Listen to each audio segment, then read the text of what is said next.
c'est la gestion des données à caractère personnel à l'épreuve du numérique. Et nous avons comme modérateur le président Patrick Brou, qui va conduire, je ne dirais pas les hostilités.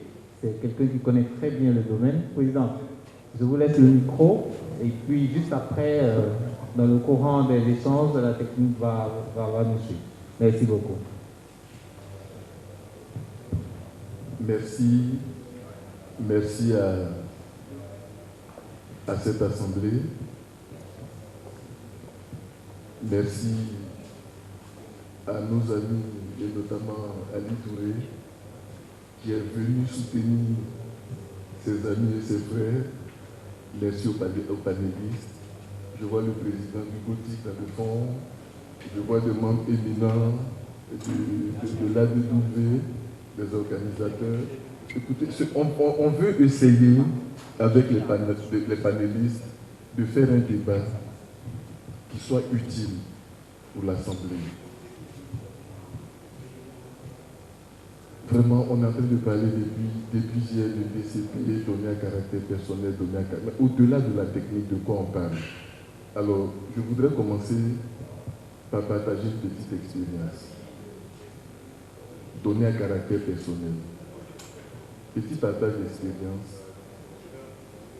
Quelqu'un se retrouve dans une situation où il a besoin de la copie de sa carte d'identité, recto verso. On lui envoie ça par WhatsApp dans l'urgence. La page WhatsApp est envoyée dans un cyber.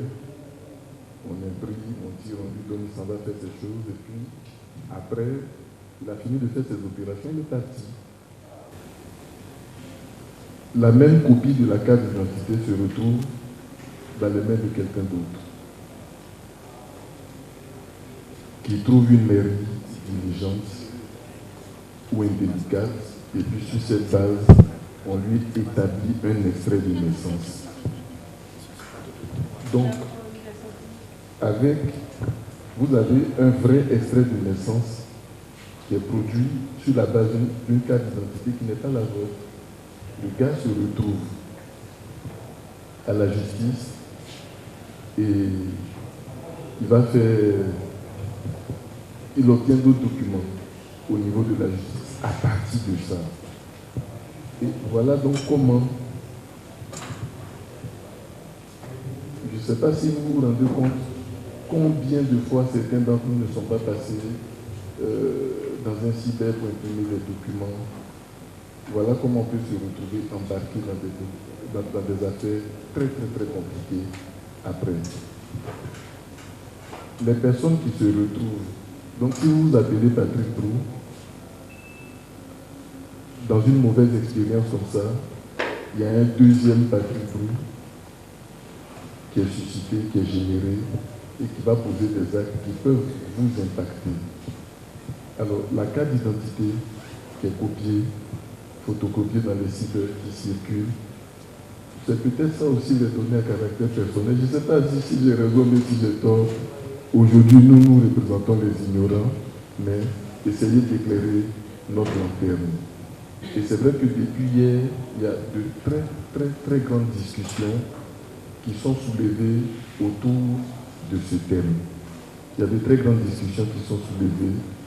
Donc je voudrais dire, dans mon petit français d'ivoirien, pourquoi ils font parler sur ce sujet des données à caractère personnel? Qu'est-ce qu'il y a là-dedans? De quoi on parle? Quels sont les enjeux? Je regarde, c'est pas pour bine, mais j'ai donné, il y a quelqu'un qui a déjà le micro, vous voyez. Les jeunes gens se sont emparés du micro pour vous détendre un peu. Ils disent, les plus vieux sur le plateau, on nous met au bout. Donc c'est Claude Etier et moi. Bon, Léon, tu as le micro.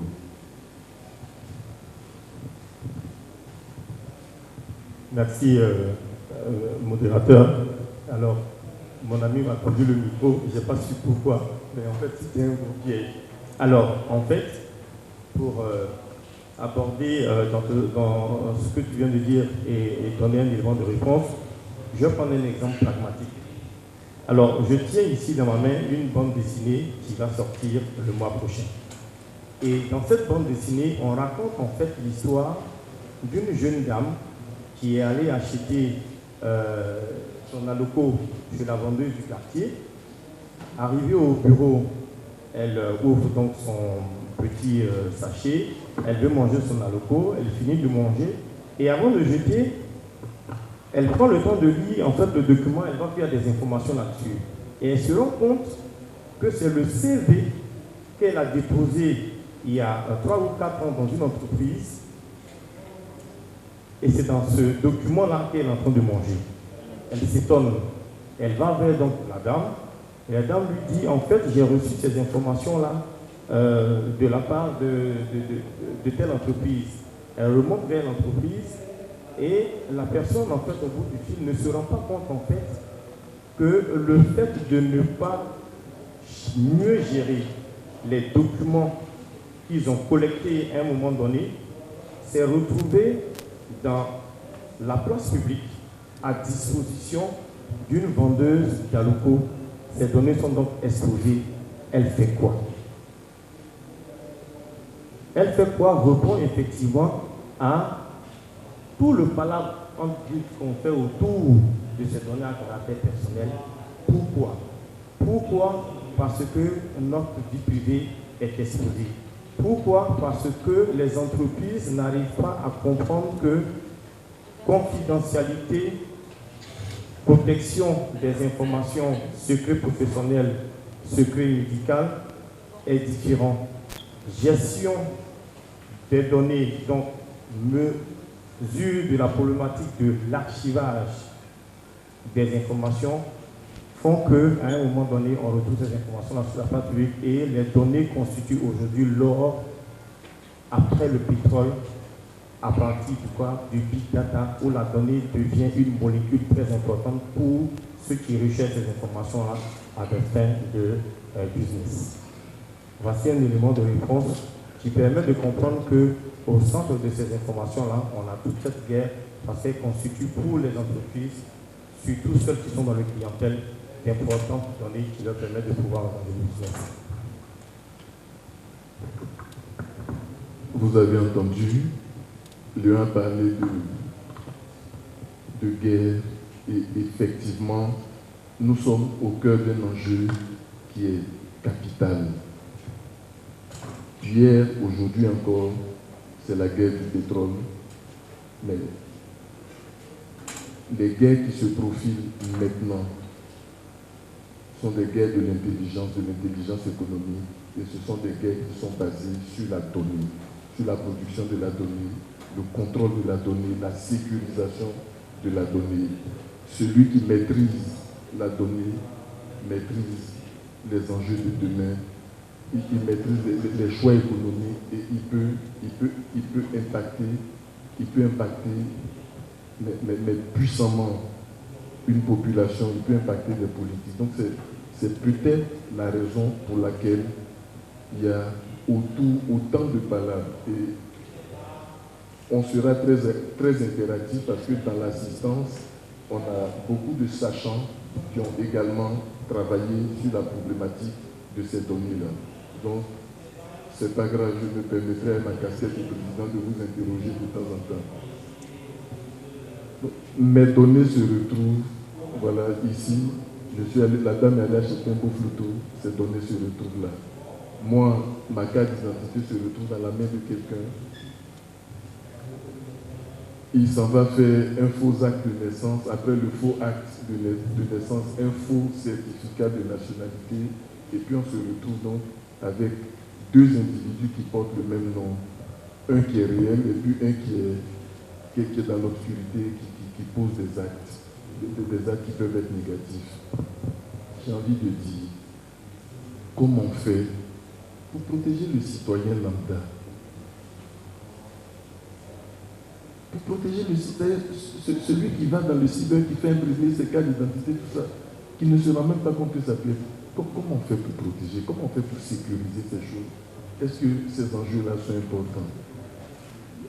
Je vais te donner le micro. Nous allons regarder un peu quelques éléments de la présentation On va peut-être pas passer toute la présentation, mais quelques éléments de la présentation de notre ami Claude. Merci Patrick. Effectivement, les deux anecdotes résument toute la problématique de la donnée. Et tu l'as si bien signifié avec ton humour, mais avec la gravité des conséquences qu'entraîne une mauvaise maîtrise de la donnée. Donc, pour commencer, je vais rapidement, en 5 minutes, mettre en place une partie de la problématique avant qu'on puisse, comment dirais-je, en discuter avec l'assistant. Je ne sais pas si on peut passer ma présentation.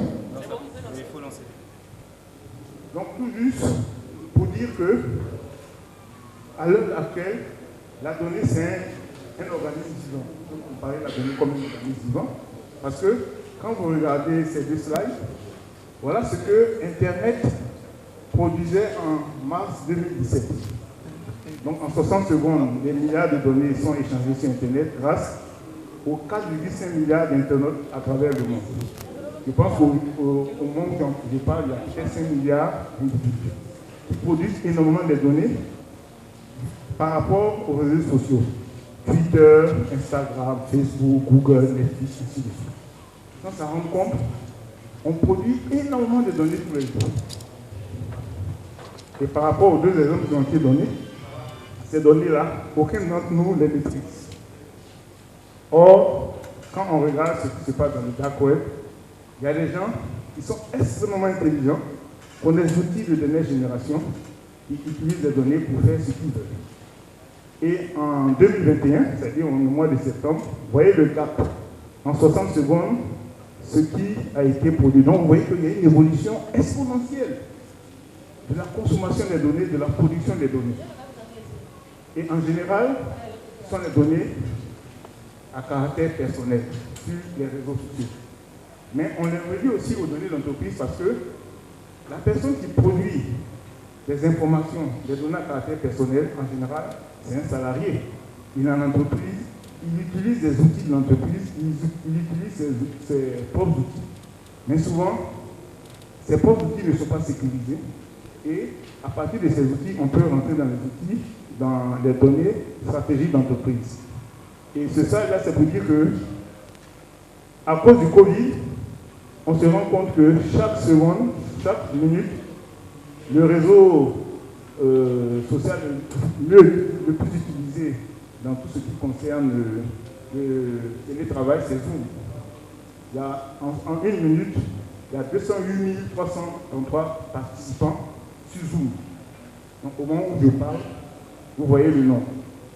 Et Teams est un peu plus moins, c'est 52 000. Donc ça veut dire qu'avec la pandémie du Covid, les données encore, en termes de volume, ont augmenté. C'est pour ça qu'actuellement, même si on dit que les données c'est l'or noir, nous sommes les orpailleurs de cet or noir parce qu'il faut de la donnée brute, avoir une donnée qui est policée, qui est traitée. On produit énormément de données, c'est pour ça qu'actuellement on considère la donnée comme un organisme vivant. Donc, la donnée constitue un levier essentiel pour le développement stratégique de l'entreprise. C'est-à-dire, on globalise les données personnelles aux données d'entreprise, comme je l'ai dit, parce qu'on ne peut plus faire le distinguo entre les données personnelles et les données d'entreprise. Pourquoi cela? Parce qu'il y a un danger. Souvent, les personnes ont accès aux données de l'entreprise tout en ayant accès à leurs données personnelles. Mais c'est du pain béni pour les hackers. Les hackers vont passer par le maillon le plus faible pour pouvoir attaquer in fine l'entreprise, où ça rapporte beaucoup plus d'argent que les données à caractère personnel. Donc, comme l'a dit tout à l'heure mon frère Patrice, c'est que gouverner la donnée, c'est gouverner l'entreprise et donc gouverner le monde. C'est pour ça que les entreprises comme Amazon, Facebook et autres, sans le dire, c'est elles qui gouvernent le monde actuellement. Nous sommes tous des figurants de ces entreprises-là, parce qu'elles contrôlent le monde, elles peuvent contrôler les données d'entreprise, les données personnelles, donc influencer les politiques financières, sociales, ainsi de suite. Et donc, une donnée a un cycle. Et c'est en comprenant le site de l'entreprise, des données là qu'on peut mettre des politiques en place, comme les données à caractère personnel, la cybersécurité, pour pouvoir, disons, mitiger le risque qu'encourt le traitement de ces données.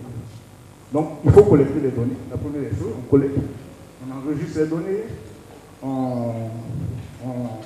pour enregistrer, s'affilier à la CNPS, s'affilier à OneCard, je ne sais quoi, on collecte la donnée. C'est le premier acte qui est posé par la donnée. L'acte de naissance de la donnée, c'est sa collecte. Après, il faut la stocker quelque part. Dans les data centers, les ordinateurs, peu importe, dans les bases de données. Il faut les traiter, les analyser, les sauvegarder, bien sûr. Lorsqu'on analyse la donnée, cette analyse peut permettre d'en créer d'autres. Donc c'est tout un cycle. On partage, voilà, les symboles comment on appelle ça, de WhatsApp. On aime beaucoup partager les données, faire des selfies. C'est-à-dire, on rentre dans un univers où le nombrilisme va au-delà de ce qu'on faisait il y a 20 ou 30 ans. Dès qu'on mange les brochettes, on photographie puis on envoie. On est content de partager, ainsi de suite. Chacun, comme on le dit, en bon ivoirien, fait sa prodada. Mais on ne sait pas qu'on ne fait qu'augmenter le risque de, comment dirais-je, de mettre en danger son propre vie, sa propre vie et bien sûr son entreprise. On peut réutiliser les données à tout moment. Et à un moment, il faut se poser la question de savoir comment détruire ces données-là. Et être sûr qu'une fois qu'elles sont effacées, plus personne ne peut utiliser ces données. La pauvre dame qui a envoyé son CV, elle cherchait un emploi et l'histoire a fait que c'est dans son propre CV qu'elle mange son aloco. C'est grave. C'est-à-dire psychologiquement, même elle est détruite. Ça veut dire que son CV a été jeté. Et en plus, lui, le aloco, le fait que ça lui c'est que c'est comme si elle n'avait aucune valeur. La pauvre dame. Et donc, par rapport à ça, les données sont les plus vulnérables au niveau de ce cycle-là à 5 moments clés. Lors de la collecte, il y a une porte de vulnérabilité qui est ouverte. On ne collecte pas n'importe quoi. Quand vous vous abonnez à Facebook, à Netflix, peu importe, il faudrait faire très attention parce que c'est à ce moment-là que vous commencez à ouvrir les portes de vulnérabilité. Dans le stockage, ces données que vous avez créées, comment elles sont stockées? Est-ce qu'elles sont cryptées? Est-ce qu'elles sont protégées? Dans quoi elles sont stockées? Vous êtes vulnérable à ce niveau-là aussi. Lorsque vous analysez les données, il y a la vulnérabilité parce que si il y a des données qui sont confidentielles, stratégiques, l'analyse, c'est ce qui l'intéresse. C'est à partir de là qu'il va utiliser ces données-là pour faire ce qu'il veut de manière malveillante. Dans le partage, ça c'est encore plus grave. Vous avez une maladie, vous la répandez à tout le monde parce que vous avez partagé les pôles d'insécurité, vous avez partagé votre profil, vous avez partagé votre vie privée, vous avez fait ce qu'il ne faut pas faire. Et enfin, lorsque vous détruisez une donnée, on ne se pose jamais la question de savoir si effectivement cette donnée a été réellement détruite. Lorsque on a des données confidentielles en entreprise, on déchire le papier et on jette le papier là dans la poubelle. On pense qu'on a détruit. Mais on oublie qu'il y a un individu qui s'occupe de ramasser chaque jour les poubelles et il va jeter ces données-là. Mais est-ce qu'on a bien déchiré les données? Est-ce que les données confidentielles ont été déchiquetées d'un broyeur, ainsi de suite? On ne se pose pas la question. Donc, en fin de compte, on se crée un univers où à tout moment, on est vulnérable. Et les spécialistes des données à caractère personnel vont vous donner les solutions pour mitiger cette vulnérabilité-là. Parce que on ne peut pas reprocher aux voleurs de voler lorsqu'on n'a aucune protection. Si vous dites à tout le monde que j'ai 100 millions dans ma maison et puis il n'y a aucune protection, n'allez pas vous plaindre si les gens rentrent dans votre maison pour voler. Et quelquefois, les gens n'ont même pas besoin de rentrer. C'est ceux-là qui sont dans votre maison qui vont commencer à voler. Donc, ce que nous proposons, dans tout ce qui concerne la création, la sauvegarde, la protection des données. C'est de raisonner par rapport à ce qu'on a dit, le privacy by default. C'est-à-dire tout ce que vous faites dans la donnée doit être privé dès le début. Dans sa conception, dans son partage, dans tout ce qu'on fait, tout ce qui concerne les données à caractère personnel doivent prendre le cycle de la privacy. Et il y a 7 étapes. Il faut être proactif, non réactif, préventif, non curatif. Il ne faut pas attendre qu'il y ait un sinistre pour se poser la question de savoir pourquoi j'ai envoyé mon CV et c'est dans ma partie, mon beau photo que je mange. Bon, à mon époque, ce problème-là s'est toujours posé. À l'époque, lorsqu'il y avait les listings de banques, de paye, dès qu'on a fini de faire la paye au niveau des banques, on jette les papiers dans, comment dirais-je, dans la poubelle. Et souvent, ceux qui mangeaient les bananes et les arachides, c'était toujours dans les listings de banques ou de la division des rappels. Donc ça veut dire que c'est un problème qui date de longtemps, depuis longtemps. Donc, en termes de travail by default, il faut être proactif et non réactif. La sécurité, on ne suit pas la sécurité, on l'anticipe pour pouvoir être dans un monde meilleur. La confidentialité comme paramètre par défaut. Lorsque vous vous abonnez à Netflix, à Facebook, peu importe, prenez le temps de mettre en place des profils qui sont privatifs. Ne vous exposez pas comme ça. Donc, il y a des... Comme souvent, on reproche à les réseaux sociaux d'être ouverts, mais ils ont tous des possibilités de protection des données à caractère personnel, mais comme on est pressé de se vendre sur Internet, de se montrer sur Internet, on ne prend pas le temps de protéger son profil, son univers. Confidentialité intégrée dans la conception. La conception, c'est quoi? C'est la réflexion qu'on va faire. Au niveau de l'entreprise, au niveau des données personnelles, il faut prendre le temps de mettre la sécurité en exergue. Fonctionnalités complètes sont positives, personne ne nous a dit que dans tout ce qu'on fait au niveau privé, il faut aller jusqu'au bout de la chaîne. On ne fait pas un travail, disons, à moitié. Donc, sécurité de bout en bout, protection complète du site de vie.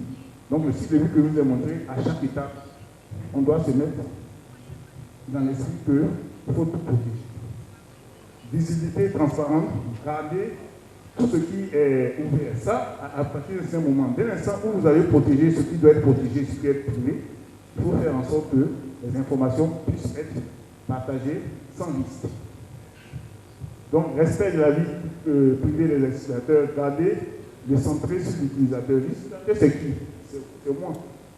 C'est le propriétaire des données à caractère personnel. Mais cet utilisateur, en général, est un salarié de l'entreprise. Donc, il ne doit pas faire n'importe quoi. Et donc, c'est ces 7 principes-là qui sont les principes de la privacy. Je pense que dans un programme d'acculturation, chaque utilisateur doit être informé de cela. Et donc, les réseaux sociaux, comment limiter les risques pour ma vie privée? Il faut être méfiant. Or, le contre-coup de la méfiance, disons, c'est le nombrilisme. Puisqu'on veut se faire voir, donc on n'est plus méfiant. C'est ça le problème.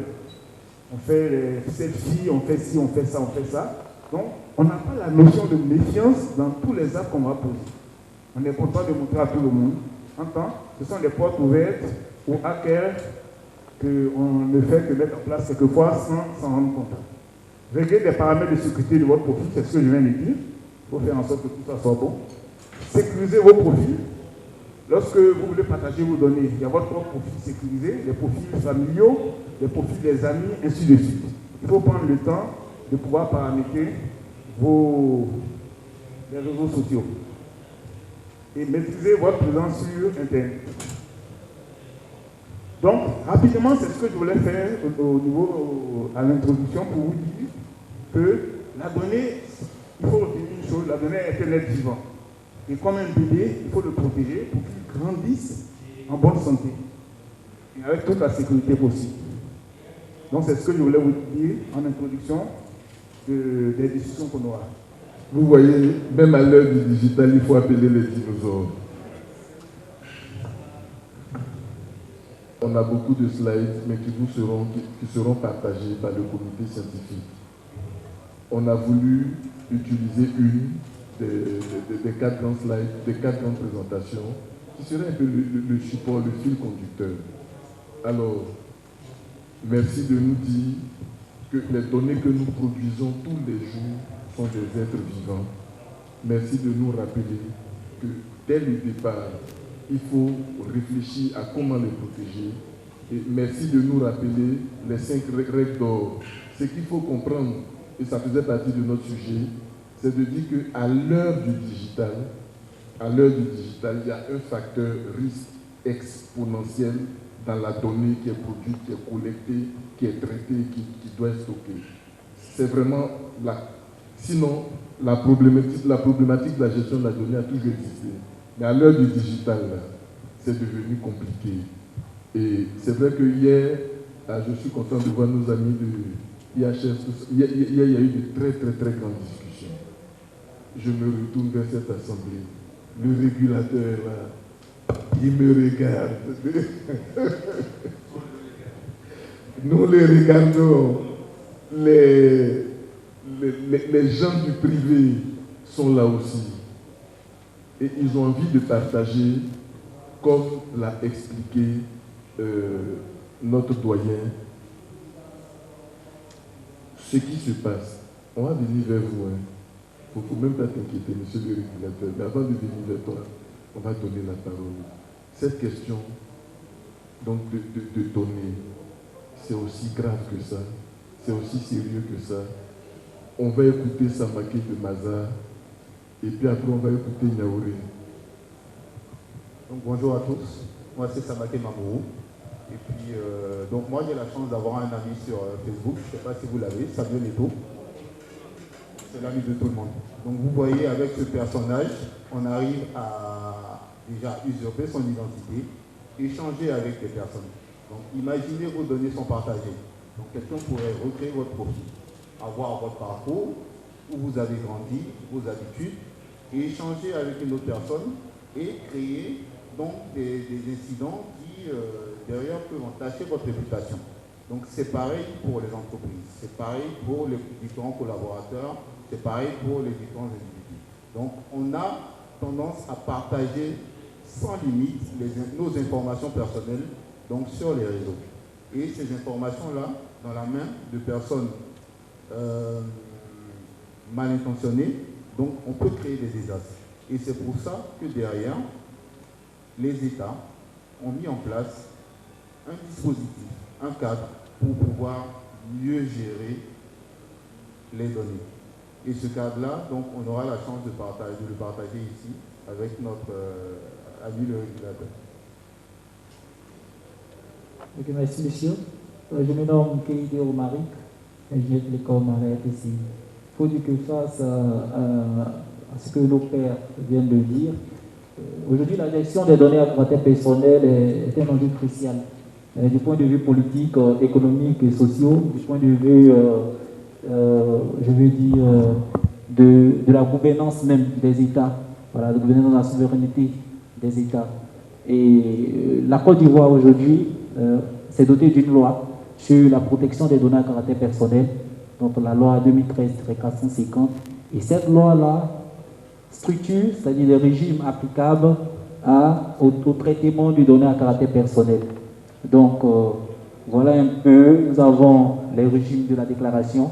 Donc, en Côte d'Ivoire, lorsqu'une entreprise traite le numéro de téléphone, elle est soumise à une autorisation auprès du régulateur, donc de l'autorité de protection, la RTC. Et nous sommes allés plus loin dans la phase de mise en conformité. Donc, permettre aux entreprises d'être conformes à la loi. Donc, éviter que ces entreprises-là fassent plusieurs demandes d'autorisation. Et aussi, permettre à ces entreprises d'interagir avec leurs différentes filiales, voilà, pour la gouvernance, disons, la compétitivité des données vis-à-vis de leurs clients. Voilà un peu, à l'état actuel, certains dispositifs qui ont été mis en place pour que les entreprises prennent les bonnes pratiques pour protéger, évidemment, les données à caractère personnel. Une question personnelle. Sur la base de la loi de 2013, donc, le régulateur a mis en place un certain nombre de dispositions légales légale et réglementaire. Je disais que hier, on en a discuté énormément. J'ai envie de te poser la question, est-ce que toi où tu es là, tu es content? Tu peux pas répondre. C'est une très bonne question. Faut dire que le régulateur, l'autorité de protection, donc l'ARTCI, a mené plusieurs démarches pour sensibiliser sur cette loi-là. Et il y a eu également la formation au niveau des correspondants à la protection des données. Il y a eu également la formation dans le secteur privé. L'ARTCI a accompagné les secteurs privés et publics. Nous savons que plusieurs mesures de sensibilisation, de communication sur les dispositions légales vis-à-vis de la protection des données, reste encore beaucoup à faire. Bon, il reste beaucoup à faire. J'ai envie de donner la parole à Léon. Et puis, Niaouré, Léon va parler un peu et puis je viens vers toi. Il a retenu 2 mots dans ce qu'il a dit. Il a dit beaucoup de choses intéressantes. Il a parlé des autorisations, il a parlé de la mise en conformité. Tout ça, ça veut dire quoi? Qu'est-ce qu'on doit faire exactement pour être protégé? Est-ce que quand on fait tout ça, est-ce que nous, on est content? Ah, je suis quoi? Il y a un autre régulateur qui est là. Bon, c'est bien. C'est un débat sincère. Léon. Merci. Comme j'aime t'appeler affectueusement Tonton Bro. Alors, mais c'est comme ça. Hein? Il faut dire que dans ce qu'on vient d'exposer, on fait quoi concrètement? Concrètement, on doit respecter un cadre légal. Le cadre légal est un cadre légal trilogique dans l'environnement de l'économie numérique. Il y a la protection des données personnelles, qui est la loi numéro 2013-450, donc relative à la protection des données à caractère personnel. Il y a la loi sur la cybersécurité, qui est la jumelle en fait de cette loi, la 451 donc. Et puis il y a la loi sur la lutte contre le blanchiment de capitaux, parce que tout ce qui concerne la gestion monétique, évidemment derrière nous avons on va dire des zones d'ombre, on arriverait à des sujets qui sont donc logés au sein de la lutte contre le blanchiment des capitaux, qui est une loi de 2016 dont le spécialiste aura le temps d'en parler. Alors donc, il faut respecter un cadre légal, mais je respecte ce cadre légal comment? Pour les entreprises, il s'agit de respecter des principes qu'on appelle des obligations légales. Ces obligations donc sont des principes, 7 grands principes donc, de la loi, qui sont la finalité, et je veux juste apporter un additif parce que le doyen a dit tout à l'heure dans son exposé, quand il a parlé du privacy, en fait c'est juste une petite coquille, c'est du privacy by design, où on doit tenir compte des dispositions pratiques liées à la protection de la vie privée au départ de la mise en œuvre du projet. Et le privacy by default est donc de la minimisation des données que nous collectons au moment où nous sommes en train de le faire. Ça veut dire qu'aujourd'hui, nous n'allons pas collecter des données qui ne seront pas nécessaires à la réalisation de la finalité pour laquelle elle a été collectée. Ça va donc, dans le respect donc, de ces implications, de définir l'objectif pour lequel je mets en œuvre un traitement, une activité. Donc, finalité du projet, du traitement. Ensuite, le deuxième principe, c'est le consentement, la légitimité du traitement. Est-ce que j'ai recueilli le consentement préalable de la personne concernée avant de collecter sa donnée, ou est-ce que j'ai établi une contractualisation? Donc, la légitimité rentre certes dans le cadre des dispositions d'information de la personne avant de collecter sa donnée, mais aussi d'établir ou bien de mettre à jour nos contrats en mettant des dispositions de clauses de confidentialité ou de protection des données à caractère personnel pour que les parties soient responsables au moment où nous sommes en train de contracter. Ensuite, il y a la transparence.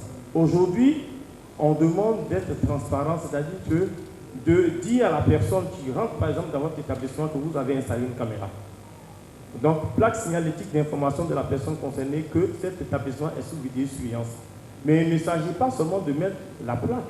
Il faudrait qu'il y ait une mention d'information qu'on appelle la mention légale de protection des données à caractère personnel qui donne un recours à la personne concernée d'adresser à qui de droit comment avoir accès à mes informations que vous collectez et comment est-ce que vous les traitez dans votre système. Et il va suivre ensuite le principe de durée de conservation des données qui justement nous ramène, lorsqu'elle n'est pas mieux gérée, au papier que nous trouvons justement sur la place publique où nous mangeons indépendamment dans le cours. Les principes donc de sécurité, de droit d'accès et de confidentialité, sécurité, qui est le volet technique géré en fait par le DSI. Donc, cette obligation légale-là incombe aux entreprises de respecter la loi. Il incombe aussi à la personne lambda de pouvoir prendre soin de ces informations, car on dit le premier protecteur de ces données, c'est nous-mêmes. Lorsque nous avons des comptes sur les réseaux sociaux, nous publions tout et n'importe quoi. Mais aujourd'hui, les employeurs, la première des choses qu'ils recherchent lorsqu'ils veulent employer une personne, c'est d'aller sur les réseaux sociaux pour regarder le comportement de ces individus-là. Donc, autant les entreprises ont des obligations vis-à-vis de la loi, autant nous-mêmes, nous devons avoir un assainissement de notre comportement désormais. C'est pour ça que hier, à l'ouverture, on a dit que les données personnelles sont à la fois techniques et culturelles. Culturelles parce qu'on doit changer nos habitudes, techniques parce que nous devons adopter de nouveaux dispositifs qui nous permettent de respecter ces obligations-là. Je vais terminer justement par, lorsque nous avons mis en place, lorsque nous sommes allés vers comment respecter ces dispositions-là, concrètement dans la démarche, qu'est-ce que nous devons faire? C'est un long processus, je ne vais pas aller ici, mais je vais juste dire que c'est là où on parle de démarche administrative. À faire la différence entre la démarche qualité de respect de loi et la démarche administrative, justement où nous nous tournons vers le régulateur, parce que nous avons beaucoup d'interrogations sur comment est-ce que nous faisons cette démarche administrative. Je ne vais pas me jouer les avocats, mais c'est juste pour aider le régulateur de la compréhension des dispositions, car cette disposition de loi sur la protection des données personnelles, elle date de bien longtemps, et pour ceux qu'on connaît de 78 en France, qui aujourd'hui a intégré le règlement européen qui a été mis en vigueur en 2018. Nous avons un régime déclaratif ici. Nous devons déclarer des lois. Nos traitements de données à caractère personnel, donc l'article 5 de la loi. Mais là où les entreprises doivent comprendre comment faire cette démarche, c'est qu'il y a l'article 6 qui dit que lorsque nous avons désigné un Data Protection Officer, nous ne sommes plus soumis à une déclaration de traitement. Alors que nous avons un arrêté ministériel de 2014 ici qui donne aux entreprises de pouvoir désigner des Data Protection Officer. Donc on a défini le profil du correspondant à la protection. Donc le régime déclaratif sort, sauf si nous devons faire un transfert de données à caractère personnel pour lequel nous devons demander une autorisation. Ça veut dire que le terme autorisation en tant que tel, comme nous le faisons de façon pratique ici, il ne s'agit pas d'aller demander des autorisations pour tous les traitements de données à caractère personnel, mais de demander une autorisation que si le traitement n'est pas encore mis en œuvre et que je veuille obtenir l'autorisation de l'autorité de protection pour la mise en œuvre du traitement. On parlera donc de mise en conformité lorsque les traitements existent déjà, donc l'entreprise fonctionne, elle mène ses activités, elle rentre donc dans une démarche qualité de conformité aux obligations légales que j'ai citées tantôt. Pour respecter la législation, elle va donc vers une certification, donc une attestation de conformité. Il appartient donc à l'autorité de vraiment bien clarifier ces démarches administratives-là par des procédures. Parce qu'on ne peut pas respecter un cadre réglementaire s'il n'y a pas de procédure. Et on ne peut pas faire entorse à la loi. On fait entorse à la loi lorsque nous-mêmes on ne respecte pas la loi. Donc c'est nouveau, c'est vrai. Il y a beaucoup de choses, mais je voudrais rejoindre M. Touré Ali tout à l'heure quand il a dit ne nous disons pas que nous sommes en retard car nous pouvons rattraper les autres. Effectivement, le règlement européen a commencé à être écrit en 2011, quand notre loi a été promulguée en 2013. Et c'est pour ça qu'on a récupéré les dispositions liées au Data Protection Officer pour pouvoir insuffler cela. Mais alors, pendant 8 ans, qu'est-ce qu'on a fait? Ne pleurons pas, rattrapons-nous, considérons que nous avons fait des erreurs et récupérons ce qui est bon, qui est en train d'être mis en place par les dispositions internationales pour que nous puissions les rattraper. Sinon, je vous le dis, dans moins d'1 an, on ne se tournera plus vers cette loi-là. Pourquoi? Tout simplement parce que l'ISO a sorti la 27701, qui est une disposition de la 27500, donc qui est l'ISO sur les systèmes de sécurité. Donc, ça a été une bataille, mais ils se sont rendus compte effectivement qu'il fallait qu'on sorte une disposition liée à la protection des données personnelles. Et lorsque cette norme ISO-là va être mise en œuvre, c'est une certification internationale. Et une certification internationale veut dire quoi? Label, valeur ajoutée pour mon activité, avantage concurrentiel pour ceux qui n'ont pas cette certification et climat de confiance que je crée par rapport à mes clients ou à mes partenaires pour leur proposer des produits et services qui tiennent compte des dispositions internationales. Voici un peu, on va dire rapidement, comment est-ce qu'il faut comprendre ces différentes thématiques et dans quoi est-ce qu'il faut s'engager dans cette démarche d'autorisation et mise en conformité que nous espérons, venant du régulateur d'ici la fin d'année, avec des procédures très claires pour pouvoir éclairer nos entreprises. Autorisation, mise en conformité, les nouvelles normes ISO, certification, qui ne dépendent même plus de nous, dépendent de la législation internationale. Donc, il y a quand même une pression. Je vais revenir sur ma table de séance que j'aime bien, pour poser une autre question pratico-pratique. Quand on ne fait pas tout ça, qu'est-ce qui se passe pour l'entreprise? Hier, elle avait commencé à en parler un peu, Evelyne de IHE. On va revenir. Quels sont les risques? Et puis bon, comme je disais, on a des sachants dans la salle qui seront amenés à contribution. Mais Niaouré, je viens vers toi. Tu vois, la technologie, c'est une bonne chose. Dida fait forum aujourd'hui.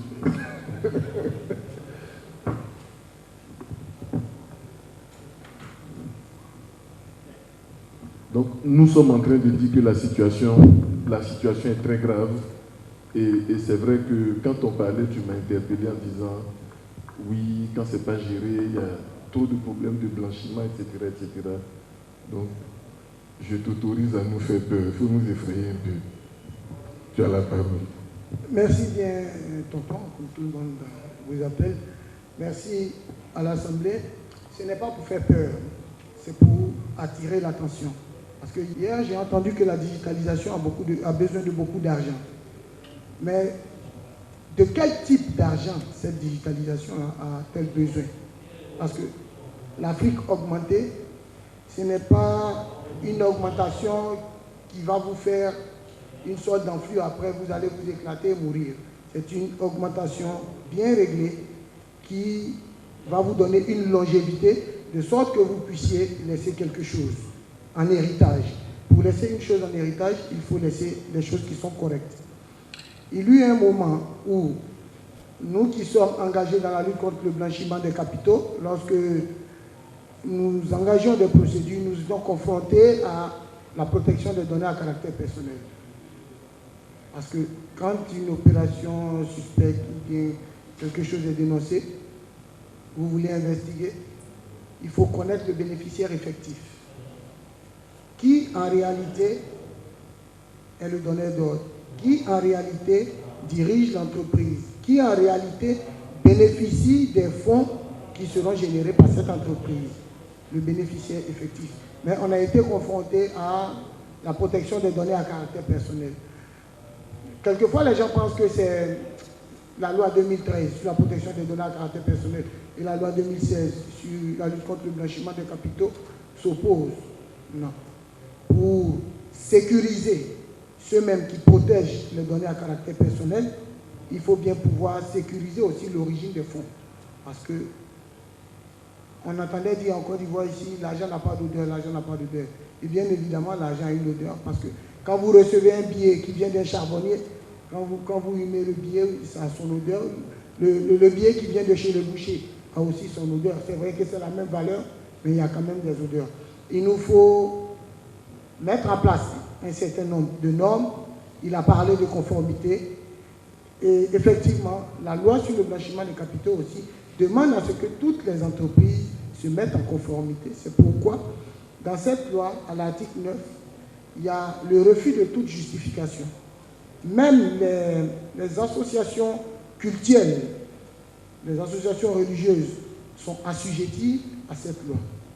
Donc, si nous voulons que la digitalisation soit promue, qu'elle ait des financements sûrs, il faut pouvoir mettre en harmonie la loi 2013 et la loi 2016. Voilà ce que je peux dire pour le moment, en attendant que d'autres choses puissent s'ouvrir. Merci. J'ai envie de vous féliciter, mais vous serez trop content.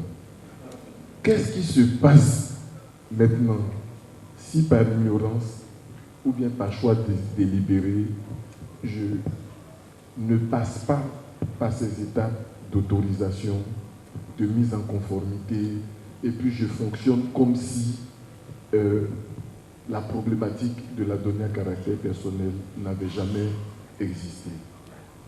Qu'est-ce qui se passe? Merci. Depuis 2013, en 2017 déjà, il y a eu une première vague de sensibilisation, de formation. En 2019, en collaboration avec la Maison du Patrimoine, la CGC, il y a eu encore des formations.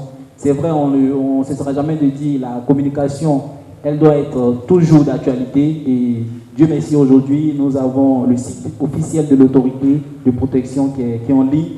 Et je veux dire, croyez-moi, dans des moments qui vont suivre, je veux dire des mois qui vont suivre, il y aura encore de la communication sur les différentes lois. Et récemment, l'autorité de protection a émis une décision permettant aux responsables du traitement d'avoir des habilitations pour effectuer les différentes activités. Et donc, je pense qu'il y a beaucoup de choses qui sont faites pour simplifier et donc permettre une communication. Et c'est important aussi d'aller vers les populations, les cibles, ceux-là même qui ne savent pas encore l'importance de protéger leurs données personnelles. Je pense que beaucoup de mesures seront prises. Voilà, beaucoup de mesures seront prises. Sur les sanctions, le régulateur est bien gentil. Hein? Les sanctions, conformément au règlement européen, c'est 5% du chiffre d'affaires global dans la limite de 20 millions d'euros hors taxe. Conformément aux dispositions de la 450, c'est 4% du chiffre d'affaires dans la limite de 500 millions de francs CFA hors taxe. Bon, les financiers, là, quand on dit 4%, 5% du chiffre d'affaires en termes de sanctions globales, mondiales, ils savent de quoi est-ce qu'il s'agit. Donc, si on ne respecte pas les dispositions réglementaires, on est soumis à ces sanctions-là, qui sont, on va dire, des sanctions de haut niveau. Il y a bien la litanie des sanctions qu'il a essayé d'un peu citer, mais c'est des sanctions de haut niveau. Donc, il faut se dire que on peut arriver à cela. Mais avant d'y arriver, il faut comprendre que pour les entreprises aujourd'hui, se mettre en conformité, c'est respecter le cadre légal qui va nous permettre de booster notre business. Parce qu'elles se disent, je fais tout ça, j'engage des frais, mais à la fin de la journée, qu'est-ce que je gagne là-dedans? Donc, vaut mieux aujourd'hui rentrer dans cette démarche-là pour prévenir, pour ne pas que demain, si on se retrouve contraint, on paye doublement. Parce que non seulement vous allez être sanctionné, mais vous serez obligé de payer encore pour pouvoir respecter la réglementation. Donc, vous payez doublement de l'argent. Si vous permettez, sur les sanctions, il faut dire que l'État de Côte d'Ivoire est en train de mettre en place un dispositif de telle sorte que toutes les entreprises qui ne seront pas conformes ou disons qui ne sont pas inscrites dans le processus de mise en conformité, en termes de sanctions, ne pourront pas accéder à certains marchés. Vous voyez qu'aujourd'hui, avec les filiales, lorsqu'il y a des projets d'envergure, on demande à l'entreprise d'être conforme vis-à-vis de la loi locale avant même que ces marchés puissent passer. Et nous sommes beaucoup confrontés aussi dans la pratique avec ces différentes mesures-là. Je ne sais pas, par rapport aux filiales, je ne sais pas à quelle loi on demande à l'entreprise d'être conforme. Par exemple, chez vous, IHS, pardon, quand votre maison mère vous appelle, vous dites d'être conforme là, c'est à quoi? À ce qu'eux ils font là-bas ou bien à ce qui se passe en Côte d'Ivoire ici?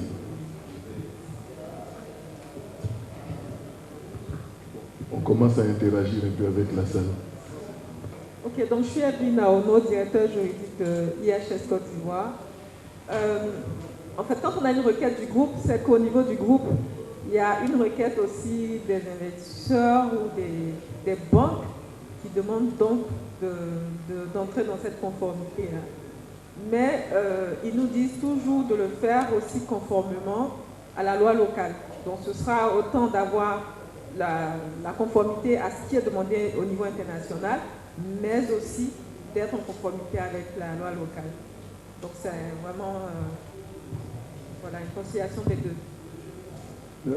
Comment ça se fait? Pratiquement. Oui. Dans votre cas concret. Non, mais parce qu'il y a beaucoup d'entreprises qui sont ici. Oui. Non, c'est vraiment pour échanger. Oui, bon, je pense que les processus ont été décrits. Et nous tous on sait, chez vous là. Chez nous, pratiquement. Vous faites comment? Bon. Nous sommes dans le processus. En réalité, nous sommes dans le processus. Là, par exemple, on a identifié toutes les données, on a essayé de les caractériser, comme on a dit. On est en train de faire, on a fait un mapping pour savoir à quel département même appartiennent ces données-là, et aussi voir quel est le traitement, où est-ce qu'on va les stocker, quel est l'objectif en fait quand on les stocke. Donc ça a été le premier travail, mais on ne peut pas le faire seul parce que nous ici, par rapport donc à la législation, on doit faire appel quand même à des spécialistes qui vont nous accompagner avec la RTCI.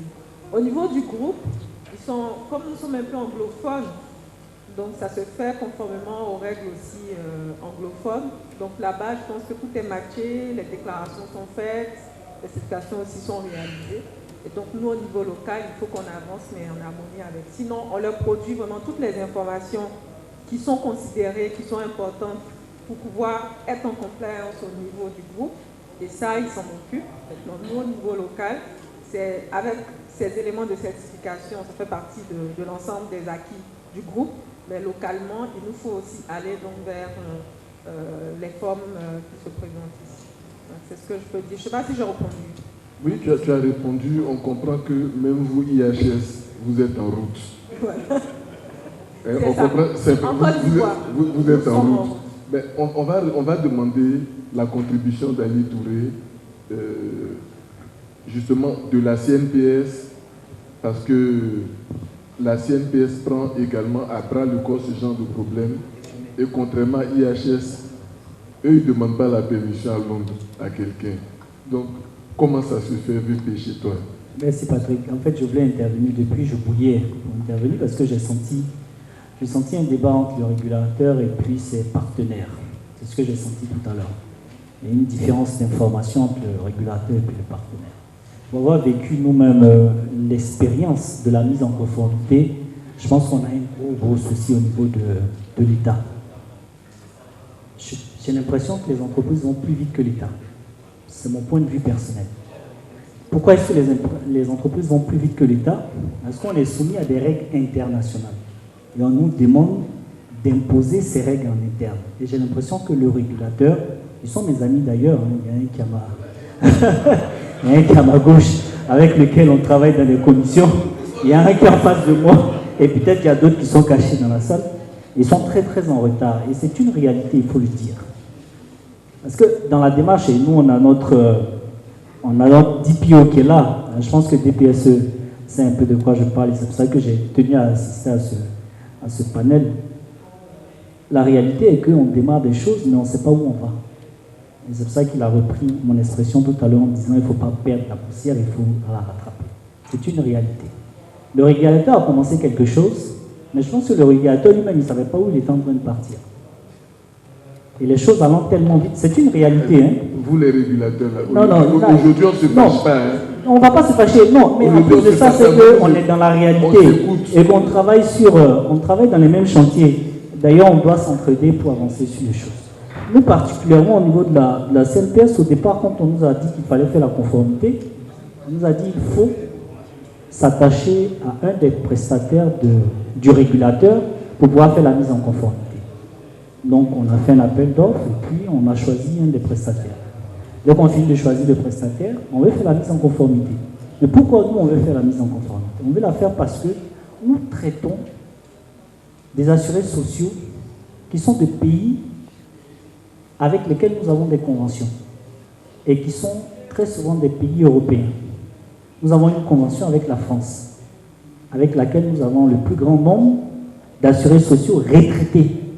Et donc, il faut pouvoir reverser la pension de ces personnes-là.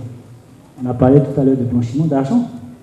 Parce qu'aujourd'hui, vous avez la commission bancaire, le CRAPMF, qui travaille beaucoup sur le blanchiment d'argent et le financement du terrorisme. Mais il n'y a pas que le blanchiment d'argent, il y a le financement du terrorisme. Ce sont des choses réelles. Donc quand vous devez payer un retraité français, il faut respecter les éléments concernant les données à caractère personnel. Donc il faut faire la conformité. La conformité se gère dans chaque pays. Et elle se base sur des choses à minima internationales. C'est ça, c'est ce qu'il était en train de dire le monsieur tout à l'heure.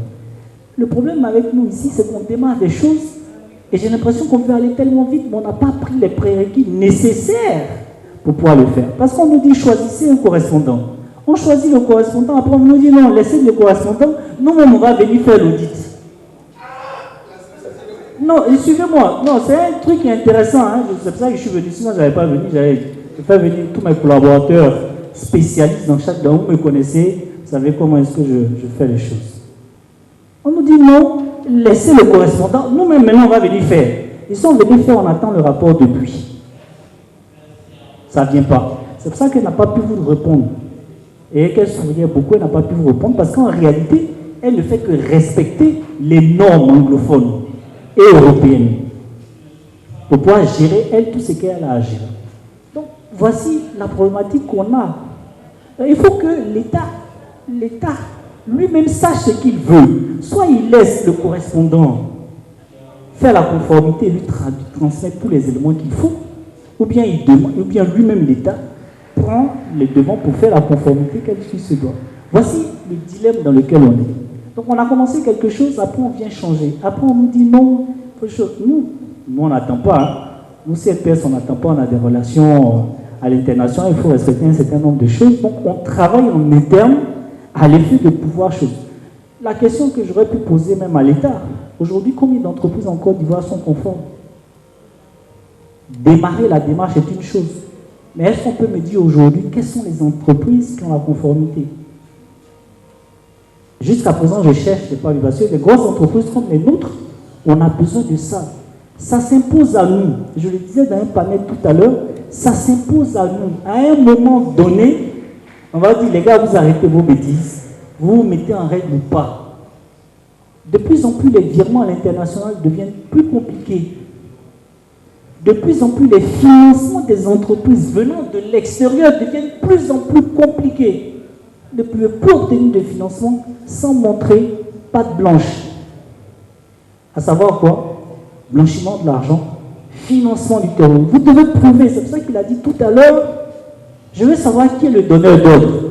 Et on va me bloquer pour dire donner à caractère personnel. Mais en même temps que vous dites ça, au niveau des banques, les Américains, on vient de dire, toutes les banques en Côte d'Ivoire pour pouvoir faire des transactions à l'international doivent fournir des données à caractère personnel sur tous les clients des banques. C'est une obligation. À fin octobre, si vous ne l'avez pas fait, on va vous bloquer vos transactions. C'est une réalité. Pendant ce temps, au niveau de l'État, on fait quoi? Je ne veux pas rentrer dans des audits qui sont entraînements faits pour lesquels il y a des DG qui sont suspendus ou toute l'activité est bloquée, mais c'est une réalité. Et je vous dis, ne perdons pas la trace de la poussière. Pendant ce temps, on fait quoi? C'est la réalité. On a suivi ce que la loi nous a dit. On a nommé les correspondants qu'il fallait nommer. Ils sont là et ils sont prêts à faire leur travail. Mais qu'est-ce que l'État fait pour nous accompagner? Je vais revenir sur une petite histoire encore pour vous dire à quel point la communication, la sensibilisation n'est pas suffisamment faite au niveau de l'État. Vous avez quelqu'un qui a été condamné, une dame qui a été condamnée dans le cas de DJ Arafat. Cette même dame a été invitée à une émission. On lui pose la question de savoir si elle regrette son acte. Elle dit non. Ça veut tout dire. Ça veut dire qu'elle n'a rien compris. Ça veut dire qu'elle n'a rien compris. C'est ce que ça veut dire, les gars. Donc, qu'est-ce qu'on fait? Les questions de Patrick sont tellement pertinentes que je dis, si on vous donne... Parce que vous n'arrivez pas à répondre, moi j'ai bien compris. Vous n'arrivez pas à répondre, il ne faut pas nous fatiguer ici. Voilà, il faut qu'on se dise la vérité, et c'est comme ça moi je suis. Hein. D'accord? Voilà, ce sont mes amis, hein, les gars, on travaille beaucoup dans les ateliers et autres. Et mon chien, mais on attend, il y a combien d'entreprises qui sont conformes? Quelles sont les démarches qui sont menées?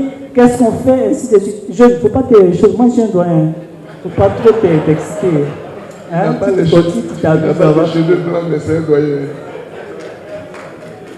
Est-ce qu'on peut l'applaudir? Non, si si vous voulez, vraiment, notre souci, et on n'a pas arrêté de se concerter, c'était de dire, faisons un débat qui soit utile pour l'Assemblée, que les gens comprennent qu'est-ce qui se passe sur le terrain réellement. Parce que c'est vrai qu'on pouvait s'enfermer dans de grands concepts techniques, etc. Non. C'est compliqué. C'est-à-dire que sur le terrain, là, c'est dur. Tu vois, ceux qui ont essayé de se mettre... On vous a dit, c'est pas grave, les régulateurs, on vous a dit, venez en renfort. Venez en renfort parce que c'est comme le dit le CT de la CNPS, c'est quand même un débat qui engage la Côte d'Ivoire. Donc, venez nous dire des choses qu'on puisse comprendre. Venez nous expliquer des démarches qu'on peut suivre et puis qu'on puisse aboutir à quelque chose. Note dans les deux interventions de ceux qui sont rentrés, donc de ceux qui se sont mis en route pour faire le chemin, il y a problème. On nous a dit faites, nous faisons, mais il y a problème. Donc vraiment, pardon, tu vas prendre le micro, ne fais pas ce que le régulateur nous fait tous les jours. Couper les gens, nous envoyer dans le cloud. Qu'est-ce qu'on fait sur ça là? Mais je dis déjà merci au directeur. Et Evelyne. Et à elle aussi. Je pense que c'est un débat depuis hier. Lorsque nous sommes dans un environnement, on fait un état des lieux. Je pense qu'ils sont décrits l'état des lieux dans l'environnement dans lequel nous sommes. Mais là où j'étais content hier, nous avons eu deux ministres. Le ministre de l'économie numérique et le secrétaire d'État. Et je ne sais pas si vous avez fait attention, dans leur propos liminaire, ils ont bien expliqué qu'on a deux mots. Le premier, c'est que nous prenons des tests de loi. Mais un test de loi, lorsqu'on prend une loi, il y a le décret d'application qui explique comment est-ce qu'on doit mettre en œuvre les différents articles. C'est un premier problème. Et vous savez qu'on prend les lois, on prend les décrets, par moment ça met du temps. Ça met bien du temps. Cette loi 2013, la 450 sur les données à caractère personnel, si vous faites bien attention, il n'y a pas ces décrets, il n'y a seulement que des décisions. Les décisions sont prises par le Conseil de régulation de l'AETC. Mais lorsque c'est un décret, c'est plus parlant et c'est plus communicant. C'est parce que nous voulons rattraper certaines situations, parce que les décrets ne viennent pas, ou parce que hier, je pense que le modérateur a exprimé ça hier, jeudi à l'autre panel, qui est une réalité. Deuxième point, lorsqu'on prend ces tests, quelles sont les données à caractère personnel? Ça s'accompagne avec la sécurité du système d'information. La donnée, elle est logée où? Mais lorsque la loi sur les transactions électroniques ont été prises, il y a des décrets d'application. On a travaillé avec le secteur privé. On a travaillé sur tous ces projets de décrets.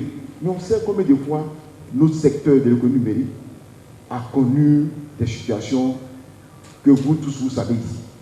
C'est le seul secteur qui a changé au moins en combien de temps? Pratiquement 4, où on a 4 ministres en un temps record. Ce n'est pas tous les secteurs, qui est une réalité. Et ce qui décrit, c'est une réalité. Moi, je ne suis pas capable de vous confirmer que voici le nombre des entreprises qui sont conformes. Je ne suis pas capable de donner le nombre. Personnellement, à moi, je ne suis pas capable. Mais en plus, vous voyez, c'est que je prends toujours le cas d'autres institutions ou des États-Unis, ou que ce soit du côté de la Chine. Les États-Unis ont leur agence qui est la NIST, National Institute Standard Technology. Ils prennent des référentiels. Parce que lorsque j'ai entendu les panels ou lorsqu'on court ici, tout le monde dit, bon, ben, tant mieux, si la Côte d'Ivoire fait rien, moi je prends ISO. Mais lorsqu'on va venir dans le cas de madame la directrice, la juriste, ils vont dire, dans ton environnement, quels sont les règlements ou les référentiels qui exigent ton environnement? Notre environnement, on essaie de prendre des référentiels. Par exemple, dans le domaine de la sécurité, il y a un référentiel que l'AETC a fait sortir avec la décision, et c'est public. Mais dites-moi, combien de personnes qui savent ça? Donc, le deuxième problème, on a un problème de sensibilisation. Donc, lorsqu'on a pris ce référentiel sur la sécurité, actuellement, on est passé à l'étape de faire ça comme un décret. Pour que vous puissiez savoir, parce que lorsqu'on prend une décision, on se dit, bon, ce secteur télécom, nous, ça ne nous concerne pas. Mais je veux dire, ce référentiel existe. Et ce référentiel, nous qui l'utilisons pas, d'autres l'utilisent, mais c'est un référentiel qui a été écrit et partagé au secteur privé et qui a été bien amendé. L'exemple que je donne toujours ça. Je prends le cas de l'Afrique du Nord, Maroc, Tunisie. Ils ne se sont pas fatigués. Ils ont pris le référentiel ISO 27002, on fait la sécurité. Je prends celui de la France, ils ont pris ISO 27002. Qu'est-ce que la Côte d'Ivoire a fait? La Côte d'Ivoire a pris le référentiel ISO 27002 qui a 14 domaines, mais la Côte d'Ivoire dit attention, dans notre environnement, si on prend ISO 27002, qui est la bonne pratique, on risque d'oublier un pan. Le pan, c'est quoi? La gouvernance et le leadership. Ce matin, vous avez vu dans le panel, ils ont dit, lorsque nos managers n'ont pas encore compris, ils ne vont pas investir. Je pense que la CNPS a démontré. Donc, qu'est-ce que la Côte d'Ivoire fait? Nous, dans notre référentiel, nous avons ajouté 2 domaines spécifiques, le leadership et la gouvernance. En plus, l'analyse des risques. Donc, on a notre référentiel ivoirien à 16 domaines, au lieu de 14 que les autres pays utilisent. Mais c'était référent. Aujourd'hui, le Burkina utilise notre référentiel qui est public. Mais il y a combien de personnes qui s'en font? Donc, c'est quoi on appelle la RTCI? On dit, bon, on va faire ça en décret. Dès que c'est un décret, on va communiquer comme on dit, l'État dit, parce que le décret est signé par le président de la République, on va dire, bon, le président de la République dit, voici le référentiel. Donc, au-delà des données à caractère personnel, ton système, déjà, pour le sécuriser, tu passes maintenant à l'étape des données que tu collectes, comment elles sont traitées, comment elles sont sauvegardées, et comment est-ce que tu donnes la confiance à l'utilisateur qui a aussi une responsabilité, parce que dans ce domaine-là, il y a une responsabilité. Donc, tout ramasser, je vais dire ce qu'il a dit, est tellement vrai, c'est notre environnement. Mais notre environnement ne dépend pas forcément du régulateur. Le régulateur a besoin que le gouvernement publie des textes de loi pour impulser la chose. Mais lorsqu'on connaît ces réalités-là, parfois on tâtonne. Cependant, on est fait ce qu'on peut. Aujourd'hui, les données à caractère personnel ont agréé des prestataires et dont la liste est publique. On veut dire, si vous voulez faire accompagner, il y a des prestataires. Au début, c'était l'ATCI même. Mais l'ATCI ne peut pas tout faire. L'ATCI a pour objectif de créer des champions dans chaque domaine technologique. Et donc, en donnant l'agrément à ces secteurs-là, à ces prestataires-là, c'est dur de travailler pour améliorer le secteur et pour aller de l'avant. Donc, c'est ce que je voulais ajouter pour dire, ce qu'il a décrit est tellement vrai et qu'on ne va pas se cacher, je vais dire, la réalité. Je ne suis pas d'accord avec lui, mais on l'applaudit. Merci. Deux choses, je ne suis pas d'accord avec toi, mais je t'applaudis parce que tu as dit la vérité. 2 secondes. Non, je ne suis pas d'accord avec toi, mais tu as dit la vérité. Parce qu'en réalité, on a travaillé ensemble sur le corpus des lois et on a produit des textes qui devaient compléter justement les lacunes du texte de 2013 et qui sont encore restés dans le tiroir. Donc vous vous rendez compte que sur le terrain, en allant à la conformité, on a beaucoup de problèmes qui apparaissent. C'est ce que Ali dit, c'est ce que Evelyne dit, mais parce que les tests que nous avons conçus sont encore dans les tiroirs, il n'y a pas eu de décret d'application. Donc on se retrouve devant l'insuffisance de notre loi.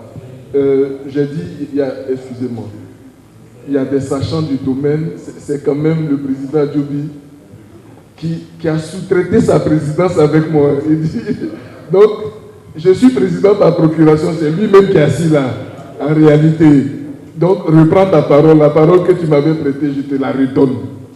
Ok, merci président. En fait, je ne ferai pas de nom. Ce que je voulais dire, c'est qu'on a une culture un peu francophone où on demande un peu beaucoup à la loi et on veut que tout soit légiféré et autres. C'est une approche de notre culture, c'est vrai. Mais il y a d'autres pays, des pays anglophones par exemple, qui ne sont pas sur notre on va dire, référentiel de pensée et qui sont plutôt vers des normes. Je prends l'exemple de l'Afrique du Sud, avec ce qu'on appelle le King 3, c'est passé au King 4. Ils font un code de bonne conduite. Ce code-là, on dit si tu le respectes, tu as des faveurs de l'État. Si tu ne le respectes pas, tu vas te sanctionner ou du moins, tu n'as pas de sanction légale. Maintenant, je te dis donc toi, tu ne respectes pas telle norme. Donc, tu n'es pas recommandable. Donc, c'est vrai. On va revenir à la loi. On va aller à la loi de 2013 qui parle de la RTCI qui a habilité à certifier, à auditer les comptes. Il y a une obligation légale déjà. Après, on met d'autres textes, c'est bien. Mais ce qu'on demande aujourd'hui, c'est d'avoir la vision, la stratégie du régulateur. Qu'il présente ça aux tiers, que les gens sachent ce qu'ils veulent faire. Aujourd'hui, on veut faire. Je suis désolé. C'est le silence. C'est le monde du commandant Cousteau. Si. Et je prends un exemple simple. On peut couper la caméra, je vais prendre un exemple simple. On a désigné des cabinets depuis avril 2021 en matière de données à caractère personnel. De avril, on est quand maintenant. On n'a jamais eu de rencontre avec l'autorité de protection, ne serait-ce que pour nous présenter, pour échanger, pour dire vous êtes désigné, voilà les consignes. Il n'y a jamais rien eu. Est-ce que c'est normal ça, une telle pratique? C'est pas normal. Je dis, on accepte des choses qui sont inacceptables. L'autorité doit réguler un secteur. Elle n'a aucune relation avec les entités qui sont censées être ses bras séculiers ou travailler avec elle. Comment est-ce qu'on peut arriver à des résultats?